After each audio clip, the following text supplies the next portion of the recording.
Oi, chegamos à nossa quinta videoaula. Pergunto para vocês, como é que uma empresa que é um sistema aberto, como você, gestor, vai trabalhar? Primeira coisa, nós, gestores, precisamos de ferramentas. Por isso, a videoaula de hoje vai tratar sobre ferramentas de gestão. Poderia trazer várias para vocês, mas eu procurei trazer as mais conhecidas e que vai fazer com que você lá no seu ambiente trabalhe e entenda melhor o que eu posso fazer quando eu tenho um problema, como resolver esse problema. Existem várias formas, mas eu acredito que hoje a forma mais fácil de resolver os problemas é conversando, é através do diálogo.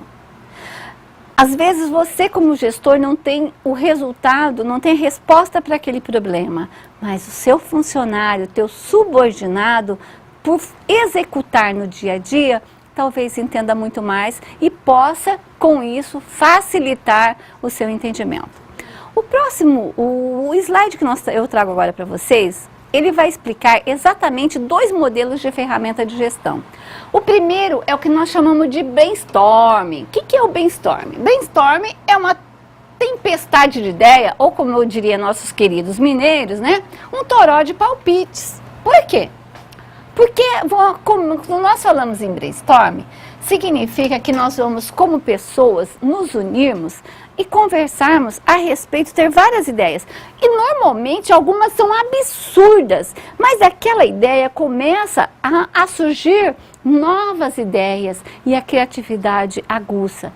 Esses brainstorms, eles são assim, o que eu posso dizer, de insights criativos que faz com que aquele problema que talvez seja aparentemente de difícil solução, fácil através de outras ferramentas que não seja aquele única visão que eu tenho. Porque quando eu faço um brainstorm, eu abro as minhas ideias para o novo.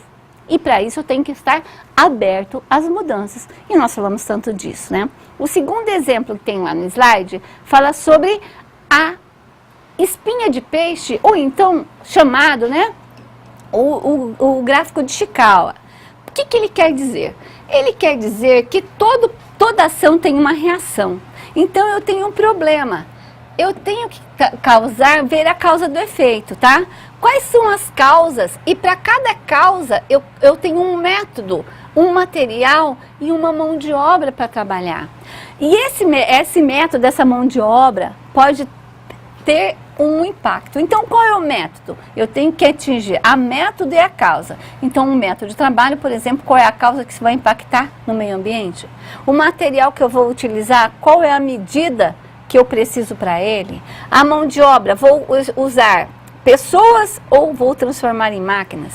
Segundo Ishikawa, nós temos, toda ação gera uma reação e todo efeito tem uma causa. Nós não podemos dar remédio, né? Aqui que a gente diz. Nós temos que entender lá no âmago, por isso que a gente diz que é a espinha de peixe, eu tenho que analisar quais são as causas para saber resolver o problema. Então, a partir do momento que eu disseco cada uma das partes, eu vou ter uma visão ampla do problema e assim poder resolver. Então, a espinha de peixe está aí e pasmem. 20% dos nossos problemas são muito complexos. E esses 20% vai resolver, se nós tivermos a solução, vai representar 80% do nosso tempo. Então veja, a gente tem que pensar que isso aqui é importantíssimo. Porém, nós não estamos apenas pensando em como fazer. Poxa, se eu tenho pessoas, se eu sei a causa, qual é a causa? Eu estou com uma dor de cabeça. Isso é o problema. Mas espera lá, qual é a causa dessa dor de cabeça? Eu vou começar a investigar e a espinha de peixe vai fazendo isso. Ela vai trazendo quais são as causas possíveis e o método que eu vou utilizar para resolver esse problema. Poxa, pode ser o quê? Pode ser problema de visão, porque essa professora é cegueta. Então, se eu não estou usando óculos, pode me dar dor de cabeça. Ah, pode ser que eu comi alguma coisa, estou com o estômago ruim, isso pode gerar uma dor de cabeça. Pode ser que eu esteja resfriada, isso pode me dar dor de cabeça. Ou estou com uma tensão muito forte. Então eu tenho que saber ir a fundo na origem para depois tratar a causa. E quando eu trato a causa corretamente, eu resolvo os problemas.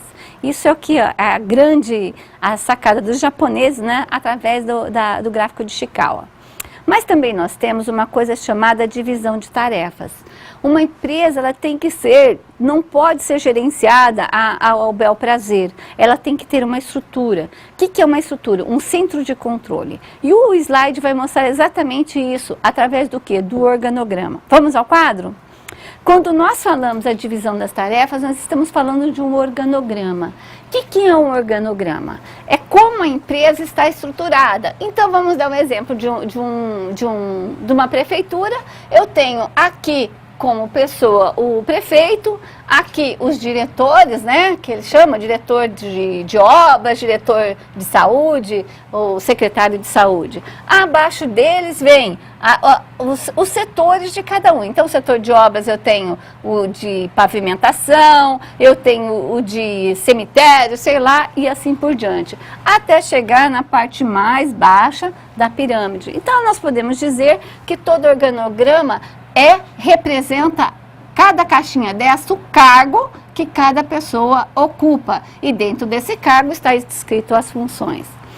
Por isso, quando nós vamos fazer uma tarefa, uma outra ferramenta que nós temos de planejamento e de descrição é o que nós chamamos de fluxograma.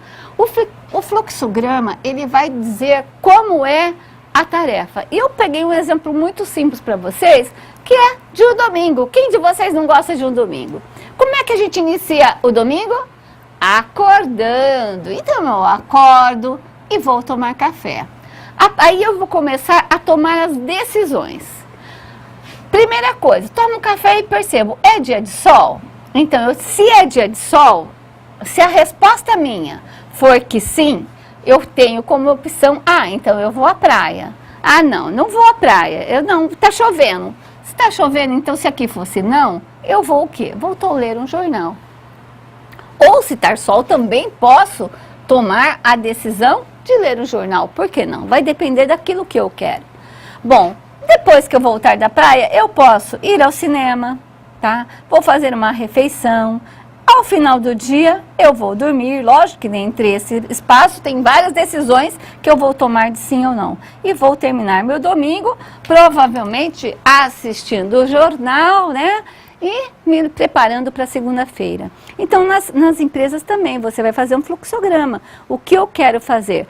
Se eu tomar essa decisão, qual é o impacto que isso vai ter? Então, entre o sim e o não, eu tenho que ter novas perspectivas. As ferramentas de gestão, eu apresentei para vocês essas 4, mas existem N ferramentas que vocês podem e devem se aprofundar. Então, desejo a vocês bons estudos. Lá no livro da disciplina, provavelmente você vai encontrar outras ferramentas. Um beijo e até a próxima videoaula.